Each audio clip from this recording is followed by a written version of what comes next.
시청자 여러분 안녕하십니까. 더 특별한 전북 톡톡톡의 함윤호입니다. 총선을 앞두고 정치에 관심 많으시죠? 정치를 크게 행정과 의회로 나눌 수 있는데요. 지방의회가 출범한 지 벌써 33년을 맞았습니다. 올해 그 의회도 특별한 변곡점을 맞이했는데요. 전북특별자치도 의회라는 이름으로 옷으로 새롭게 갈아입으면서 새로운 2024년을 준비하고 있습니다. 오늘 더 특별한 전북 톡톡톡에서는 전북특별자치도 의회 의장을 맡고 있는 국주영은 의장을 모시고 올 한 해 의정 방향에 대해서 말씀 들어보도록 하겠습니다. 국주영 의장님 안녕하세요. 네, 안녕하세요. 반갑습니다. 네. 자, 도민들께 먼저 인사부터 좀 해주시죠. 네, 도민 여러분 갑진년 새해 복 많이 받으시기 바랍니다. 새해에는 전라북도와 전북도의회가 전북특별자치도 그리고 전북특별자치도 의회로 거듭나는 역사적인 해입니다.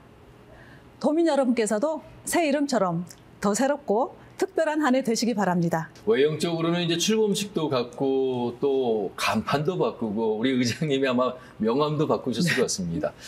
외형만 바뀌는 게 아니라 이제 내용도 바뀌게 될 텐데 이 바뀌고 있는 분위기 도나 도의회 분위기는 좀 어떠세요? 사실 1월 18일에 이제 출범을 했지만 시행은 12월 27일부터 시행이 되지 않습니까? 그렇죠. 그러다 보니 의회에서도 사실 특별하게 어떤 큰 변화를 느끼지 못하고 있는 그런 상황입니다. 예. 아까 이야기한 것처럼 명함을 바꾸고 명패를 바꾸고 그리고 표지석을 바꾸고 이러한 것들을 하고 있는데요. 어쨌든 아직 가보지 않는 이 길이지 않습니까? 예. 그래서 이 변화를 우리 스스로 만들어 가야 한다고 하는 데에는 다 공감대가 형성이 되어 있고요. 그리고 이제 이 특례가 제때 적용이 될 수 있도록 하는 준비를 의회에서도 해야 된다라고 하는 그런 공감대가 형성되어 있는 상황입니다. 예. 제가 앞에서 이제 의회가 33년 됐다고 말씀드렸잖아요. 그리고 지방자치는 1995년에 시작했으니까 이제 30년이 다 돼가는데 지방자치라는 의미는 우리가 우리 손으로 도지사를 뽑고 시장군수를 뽑고 의회 의원들을 뽑았는데 제대로 된 지방자치 분권이 시대인가? 이 질문에는 아직 그런 시대는 아직 되지 않았다. 그런 의미에서 특별자치도의 의미를 우리가 더 적극적으로 환영하는 이유가 있지 않을까 싶거든요. 중요한 게 그 지방자치, 지방분권의 저는 이 중심에는 도민들이 있다고 생각을 하거든요. 그래서 도민들의 역량을 키우고 도민들이 도정에 더 적극적으로 참여하게끔 하는 그런 역할들을 저는 의회가 해야 된다고 생각을 합니다. 예. 그래서 저희 의회에서는 항상 도민들의 의견을 수렴하기 위한 그런 절차, 과정, 조직들을 만들어서 함께 해왔고 앞으로도 더 그것을 강화해 나갈 생각입니다. 지난 첫 방송에 우리 특별자치도 김건영 지사님을 모시고 말씀 나눴는데 우리 도민들이 보시기에 행정 중심의 우리 도지사 중심의 도정과 의회 중심의 의정을 평가를 한다면 비교를 하자면 조금 행정 중심이 강하지 않을까. 아무래도 권한이 많은 그렇죠. 상황이다 보니까 그러면 의회는 어떤 역할을 하지? 궁금해 하시잖아요. 근데 의회가 굉장히 중요한 역할을 많이 하고 있잖아요. 네, 그렇습니다. 예. 아무래도 집행부는 이제 아까 말씀하신 것처럼 권한이 많이 있어요. 그리고 이 일들을 계획하고 집행하는 이제 이런 일들까지 하다 보니 결과적으로 어떤 일을 했을 때 이 관심이 이제 집행부에 쏠릴 수밖에 없는 그런 상황입니다. 그런데 저희 의회는 집행부가 하는 일들, 많은 일들을 있지 않습니까? 그 일들을 견제하고 감시하는 그런 역할을 하고 있습니다. 그렇죠. 그래서 저는 그게 매우 중요하다고 생각을 하고요. 의회는 도민들이 대표로 우리 대신 가서 일을 하시오라고 해서 예, 보내준 사람들로 구성이 된 기관이지 않습니까? 네. 그래서 도민들의 입장에서 어쨌든 도정을 감시하고 견제하는 그런 역할뿐만이 아니고 도에서 집행부가 낸 예산안을 심사하고 그리고 의결하고 그 국가에 법이 있듯이 지방에는 조례라고 하는 게 있잖아요. 이 조례를 제정하고 그리고 시대에 맞게 현실에 맞게 다시 개정하는 그런 역할 저는 매우 중요하다고 생각을 합니다.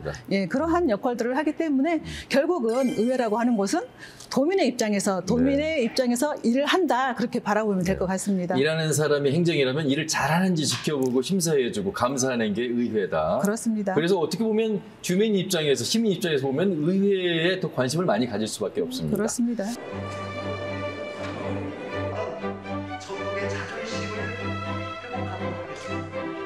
저는 이번 지방선거를 통해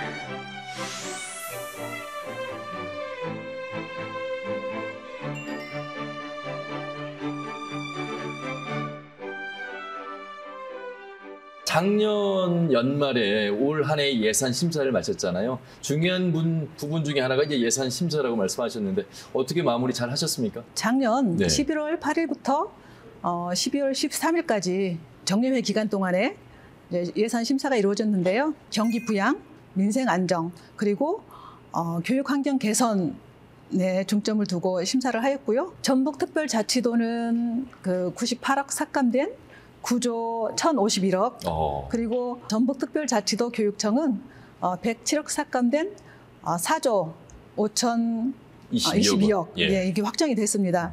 어쩔 수 없이 뭐 세수 부족에 따른 세출 조정을 하게 된 것이죠. 그렇죠. 어쨌든 저희는 이 예산이 선심성이나 그다음에 중복성을 지향을 하고 이 예산이 낭비 없이 효율적으로 쓰여지도록 하는데 역점을 두었다는 말씀 드립니다. 예. 예산을 가져오는 것도 중요하지만 예산을 얼마만큼 잘 쓰고 있는지를 파악하는 것도 중요한 가운데 예산 심사를 마쳤습니다. 그 예산을 토대로 올 한 해 이제 운영이 될 텐데 일단은 돈은 정해졌습니다, 의장님. 그런데 우리가 이제 특별자치도로 바뀌면서 법으로 정해진 대로 또 정부가 하자는 대로 하라는 대로만 해야 됐다면 이제는 좀 많이 달라지는 거 아니겠습니까? 우리가 네. 권한을 가져와서 우리에 맞게 그 특례에 맞게 조문에 맞게 우리의 조례를 또 만드는 일도 그래서 더 의회 역할이 더 중요해진 부분이 될 텐데 그 부분을 좀 더 말씀해 주신다면. 그 특별법에 담겨 있는 131개의 조항과 네. 관련해서 333개의 특례가 있는데요. 이 333개의 특례를 그대로 또 적용을 할 수는 없는 겁니다. 그렇죠. 그래서 특별법과 연계해서 시행령과 그리고 조례를 재개정해야 하는 그러한 이제 절차가 남아 있는데요. 현재 80개를 가지고 예. 80개를 가지고 뭐 기본 계획을 수립하고 시행령을 만드는 그러한 절차가 남아 있습니다. 예. 그래서 저희 도의회에서는 이런 과정에 그냥 집행부가 하는 대로 그냥 놓아두는 게 아니고 의회가 함께 하는 그 어떤 과정들을 진행할 것이고요. 그리고 특히 실행 계획에는 의회뿐만이 아니고 전문가 그리고 시군 관계자들이 들어와서 함께 논의해서 뭔가 완성도를 높여가는 그러한 역할들을 저희 의회가 할 계획입니다. 예. 큰 틀에서 보면 농생명 산업을 기반으로 한 글로벌 생명경제 도시 아니겠습니까? 네네. 여기 이제 5대 핵심 산업이 들어가 있는 것이고 의회에서 특히 의장님 이렇게 눈여겨보는 5대 핵심 과제 중에 한두 개가 있다면 어떤 걸 꼽을 수 있겠습니까? 사실 전북이 부여받은 특례는 산업 경제 생태계를 바꿔서 기업과 사람이 찾아오는 그러한 선순환 경제 구조를 만드는 게 핵심이거든요. 네네. 근데 사실 전국에서 처음으로 시행하는 그러한 특례가 6가지인가 있어요. 그런데 저는 그 중에서 이제 한 가지를 소개하자면 예. 들어보셨을 거예요. 출입국 관리법 특례. 야, 이거 굉장히 중요하고 어려운 사안이었습니다. 네, 굉장히 중요합니다. 예. 그러니까 4개의 그 지구, 예. 농생명 산업, 그다음에 고령 친화, 그리고 문화진흥지구, 네. 그리고 친환경 산업 관광 진흥지구, 이 4개의 지구에 취업하는 예. 외국인에 대해서 비자 발급이라든가 체류 기간 이런 것들을 그 과거에는 그러니까 지금 현재에는 법에 정해져 있지 않습니까? 네. 일률적으로 적용되는 이것이 그 법무부 장관의 지침에 의해서 특별하게 정할 수 그렇죠. 있다고 하는 예. 이게 굉장히 저는 주안점이라고 생각을 하고요. 예. 어쨌든 이걸 통해서 우리가 뭐 국내에서 유학한 이 학생들 그리고 더 좋은 어떤 외국 그 어떤 인력들을 확보할 수 있다라고 하는 네. 이 점이 저는 매우 중요하다고 생각을 합니다. 예. 의장님 취임하시고 신뢰받는 의회, 강한 의회를 지프레이즈로 걸고 의정을 이끌고 계시는데 사실 그 많은 도의원들 가운데 37명이 민주당 의원이었잖아요. 그러니까 행정과 의회가 일당일색 속에서의 견제가 가능할까 이런 의문점을 던졌는데 특자도라고 하는 큰 명제 아래에서는 아마 협력하는 그런 의회의 모습을 좀 저희가 봤거든요. 그런 부분에서는 우려를 하지 않아도 되겠습니까? 예, 당연히 뭐 협력을 할 생각입니다. 그런데 한 가지 예. 이건 있어요. 그 많은 권한이 과거보다 많은 권한이 주어지잖아요. 네네. 그럼 거기에 따른 또 책임도 주어진다고 생각을 그렇죠. 하거든요. 예. 권한만큼. 그러면은 이 책임을 다하기 위해서 책임감을 갖기 위해서 저는 의회가 그 역할을 해야 된다. 그래서 과거보다 더 견제와 감시를 더 철저히 해야 된다고 하는 생각은 저는 가지고 있어요. 네.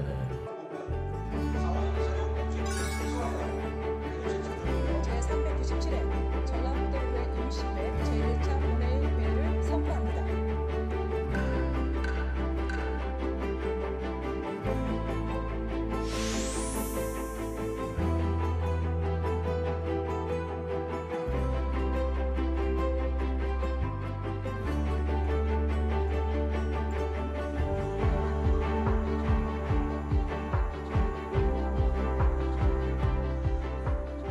의장님이 정치에 뛰어든 시기가 제가 좀 찾아보니까 전주시 의원으로서 2006년에 시작을 하셨어요. 네. 예, 그런데 지방의회가 부활한 지는 91년이니까 그 절반의 역사를 함께 해오신 분이 아닐까 싶은데 그러고 보니까 오래됐네요. 제가 정치 시작한 지가.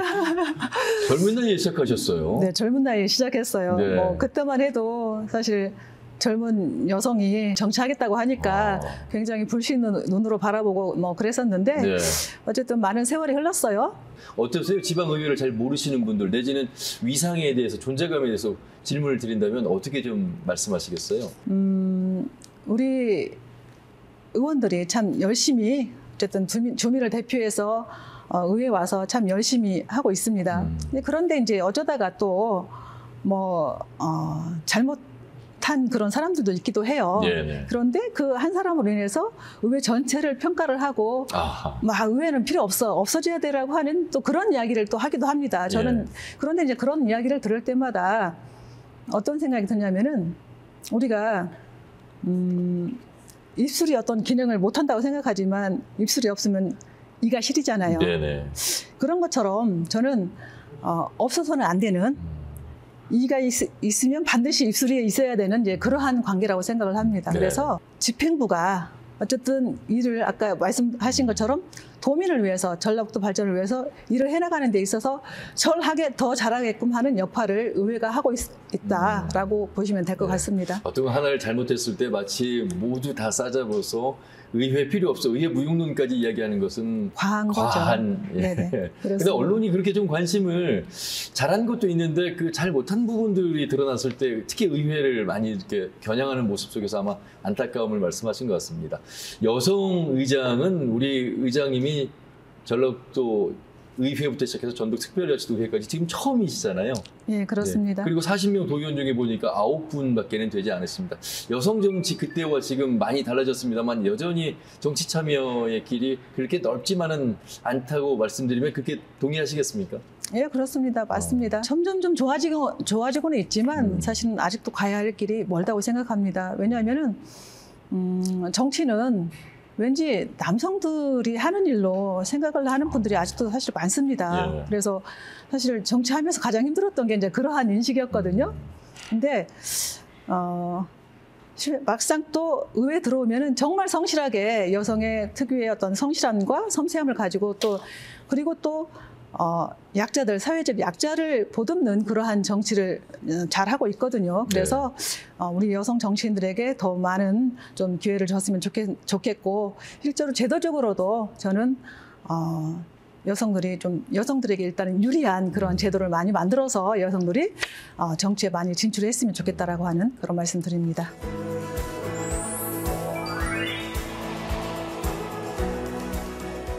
국재원 의장님은 어떻게 해서 정치에 입문하게 되셨어요? 결혼해서 이제 아이를 키우면서는 사실 뭐 사회와 별로 이렇게 관계를 맺지 않고 이렇게 생활을 했었는데 예. 아이를 어린이집에 보내면서 사람들하고 관계를 맺고 지역에서 봉사를 하고 이제 이러면서 지역의 우리 동네의 모습들이 하나씩 눈에 들어오는 거예요. 네. 그래서 뭐 쓰레기 문제라든가 뭐 안전의 문제 이런 것들이 이제 들어오는데 제가 전화를 하니까 시청으로 전화를 하잖아요. 이게 해결이 안 되는 거예요. 시민이었을 때는? 네네. 그런데 시어른한테 딱 이야기를 하니까 이게 뭐 2, 3일 안에 다 해결이 되는 거예요. 그래서 이런 게 있었네? 나도 한번 해볼까라고 하는 생각을 했던 게 이제 첫 번째 원인이었고, 이제 그러는 중에 또 뭐 함께 그 대학 다닐 때 함께 네. 학생운동 했던 그런 또 사람들이 이제 뭔가 좀 한번 해봐야 되는 거 아니냐라고 또 권유를 하고 주변에서 네. 권유를 해서 하게 됐습니다. 시의원 하시다가 도의원 하시고 의장까지 하셨는데 의정 활동하시면서 그래도 이런 일은 내가 참 잘했다 보람을 느끼는 일이 있었다면 어떤 일입니까? 제가 이제 의정 활동하면서 이제 눈물을 흘린 적이 이제 몇 번 있었는데 이제 그 중에 하나가 그 전라북도 대일 항쟁기 강제 동원 피해 여성 근로자 지원 조례라고 하는 것을 예. 만들었어요. 2016년에. 제목 들으니까 뭐 느낌 오는 거 있으세요? 그렇죠. 네네. 그 일제 강점에 동원됐던 예, 여성 어린 소녀들. 예. 예, 그래서 군수공장 미쓰비시 네, 군수공장에 네. 가서 일을 하고 했던 그 여성들이 돌아와서 이제 해방이 되고 돌아와서 2차 피해를 당하고 삶의 어려움을 정말 느끼고 사시더라고요. 그래서 그분들을 위한 조례를 준비를 하는데 집행부에서 너무 반대가 심한 거예요. 그래서 같은 공감대를 갖고 계실 것 같은데도 반대가 반대가 있었나요? 너무 예. 심해서 제가 세미나를 준비를 했는데 일본에서 그 여성들을 지원하는 그 단체가 있어요. 네. 그 단체의 뭐 대표자도 오고 그리고 실제로 그 피해자 할머니도 오시고 이렇게 해서 세미나를 했고요. 결국은 조례를 제정을 하게 됐습니다. 그때 그 할머니께서 너무 좋아하시면서 오셨는데 저도 정말 눈물이 나더라고요. 네. 그래서 그 금액은 비록 얼마 안 되지만 어쨌든 그분들이 명예를 회복했다라고 하는 이 자부심을 가졌을 때 너무 뿌듯했고요. 그리고 어쨌든 저는 의정 활동을 통해서 저는 그 우리 사회에 뭐 여성, 장애인, 아동, 뭐 노인 이렇게 그 사회적 약자들을 보듬는 그러한 뭐 제도, 그러니까 네. 조례를 만든 것이죠. 그렇죠. 조례 만들고 발언을 많이 해왔다고 생각을 해요. 그래서 그런 부분이 나름대로 뿌듯하고 또 자부심이 있습니다.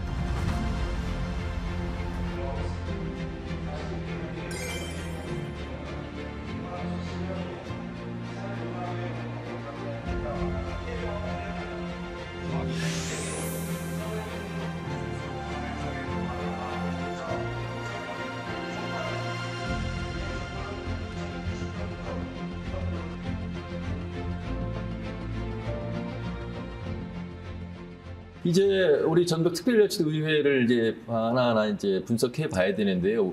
위원회가 구성이 돼 있잖아요. 네네. 총 6개로 지금 돼 있죠? 상임위원회는? 네. 상임위원회가 6개로 되어 있고요. 상설 특별위원회가 또 2개가 있습니다. 네. 그리고 어떤 현안이 발생했을 때 대응하는 또 특별위원회. 이것은 이제 한시적으로 한 1년 정도 운영했다가 또 없어지고 또 필요하면 다시 또 만들고 하는 그런 특별위원회가 또 있는데요. 어쨌든 이 상임위원 6개 상임위원회가 각각 이제 역할이 우리 집행부의 업무와 관련해 가지고 이렇게 구성이 되거든요. 네. 그래서 집행부 업무를 뭔가 뭐 보고받고 더 잘하도록 하고 진행이 안 됐을 때는 왜 이게 잘 안 됐냐라고 또 질타도 하고 그리고 또 그 관련한 예산 심사도 하고 뭐 그리고 뭐 감사도 하고 이러한 역할들을 각 상임위원회에서 하고 있습니다. 예, 6개 위원회의 어떤 이름 변경이 있었잖아요. 네네. 크게 뭐 달라지는 점이 있습니까? 저희가 특별자치도로 이제 출범을 하면서 많은 권한이 주어졌어요. 그러면은 의회도 여기에 대응해서 어쨌든 뭔가 변화가 필요하다라고 이렇게 판단을 했고요. 그래서 과거에 뭐 그냥 환경복지위원회였던 것이 이제는 농업이 환경복지로 포함이 되고 그리고 소방이 과거에 행정자치위원회에 있었던 게 문화건설, 소방 이렇게 묶여지기도 하고 그래서 조금씩 변화가 있는데 그것은 어쨌든 전문성이라든가 뭐 효율성 이런 것들을 감안을 해서 새롭게 구성했다는 말씀 드립니다. 사실은 집행부에는 많은 권한이 주어졌지 않습니까? 강하게 된 것이죠. 그런데 저희 의회는 뭐 2020년 지방자치법이 전부 개정이 되면서 인사권은 독립이 되었지만 여전히 조직권이나 예산권은 주어지지 않고 있습니다. 여전히 집행부에 있어요.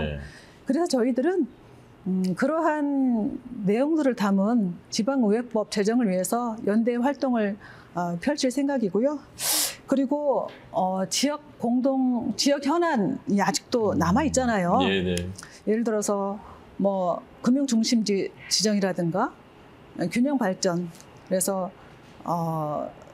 뭐 국가기관들 지방 이전하는 이런 문제, 그리고 공공의대, 이러한 문제들은 아직도 남아 있거든요. 그래서 예. 저희들은 새롭게 올해 특위를 새롭게 구성을 해서 뭐 대응을 해나갈 생각이고, 특히 특례 발굴과 관련해서 저희들은 도 자체적으로 어쨌든 자치현안팀이라고 하는 팀이 하나 있거든요. 네네. 거기를 통해서 작년에 우리가 그 대응단을 꾸려서 그렇게 대응을 했던 것처럼 네네. 역시 특례 발굴을 위해서 대응단처럼 꾸려서 그렇게 활동을 하겠다는 말씀도 드립니다. 작년 한 해를 참 돌아보고 싶지 않은 분 가운데 한 분이 우리 의장님이 아닐까 싶은데 우리 도 의원님 또 기초 의회 의원분들께서 삭발하고 단식 릴레이 마라톤, 그래서 이제 총 걸기 대회까지, 그럼에도 불구하고 결과는 만족스럽지는 못했습니다. 작년 한 해는 모두가 힘든 그런 한 해였던 것 같습니다. 잼버리 파행, 그리고 그 책임을 우리 도에 떠넘기면서 우리 도민들은 많이 아팠고요. 그리고 또 바로 뒤에 이어서 또 새만금 SOC 예산을 삭감을 하면서 정말 아픈 상처에 고춧가루를 뿌리는 이러한 격이 되었는데, 정말 저희는 작년 한 해 이 대응단을 구성을 해서 정말 오로지 이 문제를 해결해야 된다라고 하는 그 일념 하나로 활동을 해왔다고 생각을 합니다. 하지만 우리가 열심히 활동을 했지만 활동한 만큼의 저는 성과는 거두지 못했다고 생각을 해요. 예. 아직도 애초에 국토부가 요구했던 새만금 SOC 예산이 아직도 남아 있잖아요. 맞습니다. 저는 그 부분이 새만금 개발 사업이 정상적으로 제대로 추진이 되기 위해서 그러한 예산들을 더 확보하는데 저희들이 나설 생각이고요. 지금 아시겠지만 그 새만금 마스터 플랜을 지금 뭐 재검토하고 있지 않습니까? 네네. 그래서 저희들은 오늘 이제 이따 2시에 네네. 회의 때 이걸 왜 하냐, 중단하라라고 하는 그런 건의안을 내겠지만 예. 이것은 어쨌든 우리의 이제 목소리인 것이고 현실적으로 이것은 가고 있기 때문에 중요한 것은 이 그 계획 속에 앞으로의 미래 산업들이 제대로 반영이 돼서 제대로 만들어질 수 있도록 하는 역할을 우리 의회가 하겠다. 예. 그래서 끊임없이 그 정치권 그리고 중앙 정부를 상대로 활동할 것이고 또 끊임없이 발언을 통해서 저희들은 그 예산을 확보하는데 총력을 네. 다하겠다는 말씀드립니다. 지방 행정을 권한을 가지고 있는 도지사의 역할도 중요합니다만 우리가 의원님들 한 분 한 분을 우리의 손으로 뽑았잖아요. 그건 우리의 민의를 대변하는 심부름꾼, 이렇게 이제 저희가 생각하고 있어서 오히려 어떻게 보면 주민 입장에서 피부로 더 와닿는 역할을 해주는 분들이 기초의원이고 도의회 의원이라고 생각합니다. 그 위상을 좀 더 우리 의장님이 더 강화시켜주고 확립시켜주는 역할을 하고 있다고 보는 차원에서 우리 도민들께 2024년 이제 걱정 안 하셔도 됩니다. 의회가 더 많은 역할을 하겠습니다라고는 마무리 말씀 해주시면 감사하겠습니다. 네, 이제 전북특별자치도는 비로소 뭔가 도약할 수 있는 도전의 기회가 주어졌습니다. 전북특별자치도 의회는 집행부와 협력해서 그동안의 소외와 차별을 극복하고 더 잘 사는 그런 지역으로 만들기 위해서 노력을 할 것이고요. 또 도민 여러분의 자치 역량을 키우는 것도 매우 중요하다고 생각을 합니다. 그래서 저는 우리 도민들이 주체로 나섰을 때 우리 전북특별자치도는 더 성공할 수 있다라고 하는 그런 말씀을 드리면서 우리 도민들의 더 적극적인 참여를 부탁드립니다. 네. 자, 민주주의를 얘기할 때 이제 우리가 풀뿌리 민주주의를 얘기합니다. 그 풀뿌리는 바로 우리 국민이고 우리 유권자입니다. 시민의 의사결정이 존중이 되고 주체가 돼서 하나하나 더 나은 삶을 영위할 때 바로 그것을 우리는 민주주의의 기본이라고 말할 수 있겠습니다. 특별자치도 의회, 여러분들이 함께 하실 때 도와 의회도 함께 성장하지 않을까 싶습니다. 여러분의 많은 관심을 바라겠습니다. 오늘 전국특별자치도회 국주영은 의장님 모시고 많은 좋은 말씀 잘 들었습니다. 힘내시길 바라겠습니다. 고맙습니다. 네, 감사합니다. 네. 네, 더 특별한 전북 톡톡톡, 오늘은 국정원 전북특별자치도 의회 의장을 모시고 말씀 나눠봤습니다. 앞으로 전북특별자치도가 어떻게 달라지는지 이해하는 시간이 되길 바라면서요. 오늘 여기서 마무리하겠습니다. 오늘 이 방송도 여러분께서 함께해 주신 수신료로 이루어졌습니다. 감사의 말씀드리면서 다음 주 더 알찬 소식 가지고 인사드리겠습니다. 함께해 주신 여러분 고맙습니다. 감사합니다. 네.